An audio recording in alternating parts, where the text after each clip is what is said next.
Hi friends, ఈరోజైతే మా పిల్లలు ఐస్ క్రీమ్ చేయమని చెప్పేసి బాగా అడుగుతుంటేను షాప్కి వెళ్ళేసి బాన్స్ బిస్కెట్లు తెచ్చాను. ఏం లేదండి, 6 తెచ్చాను బాన్స్ బిస్కెట్స్. ఇట్లా పైనంగా కవర్స్ చింపేసుకొని ఒక గ్లాస్లో పెట్టుకొని, ఇక్కడ నేను చూపించిన విధంగా గ్లాస్లో పెట్టుకొని పాలు వేడి చేసుకోవాలండి. పాలు వేడి చేసుకొని ఆ బిస్కెట్స్లో ఇప్పుడు దాంట్లో వేసి మ్యాష్ చేసుకోవాలండి. నేను అది ఆ వీడియో అది మిస్ అయింది, నేను మళ్ళీ పెడతాను మీకు. ఆ వీడియో మిస్ అయింది. అందులో వేసి దాన్ని మ్యాష్ చేసుకొని ఐస్ క్రీమ్ అవి ఉంటాయి కదండి, అవి దాంట్లో పెట్టేసుకోవాలి. పెట్టేసుకున్న తర్వాత తీసుకెళ్ళి ఫ్రిడ్జ్లో పెట్టేసుకోవాలి. డీప్ ఫ్రిడ్జ్లో పెట్టేసుకోవాలి. హైలో పెట్టేసుకోవాలండి. నైట్ పెట్టుకొని మార్నింగ్ కానీ తీసుకోవచ్చు, మార్నింగ్ పెట్టుకొని ఈవినింగ్ వరకు అయినా తీసుకోవచ్చు. తీసుకున్న తర్వాత చూద్దాం, ఒకసారి చూసి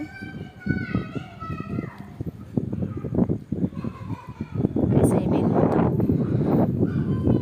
అయిపోయిన తర్వాత తీసేసి పైన అది కవర్ ఉంది కదండి, బిస్కెట్ కవరు, ఆ బిస్కెట్ కవరు సీజర్ తోటి ఇట్లా చింపేసుకొని మెల్లిగా తీసేసుకుంటే రెడీ అయిపోతాయండి. చూడండి, అలా మళ్ళీ మెల్లిగా తీసేసుకోవాలి. చూడండి, అలా మెల్లగా తీసేసుకోవాలి. మా పాప తింటా అని చెప్పేసి అడుగుతుంటే ఫస్ట్ ఆమెకే ఇచ్చేసాను. మా పిల్లలు కూడా ఎంతో ఎదురు చూస్తున్నారు. వాళ్ళైతే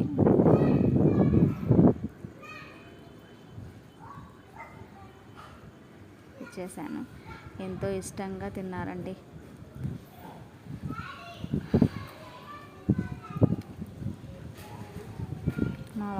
మా వారు కూడా తినేశారు.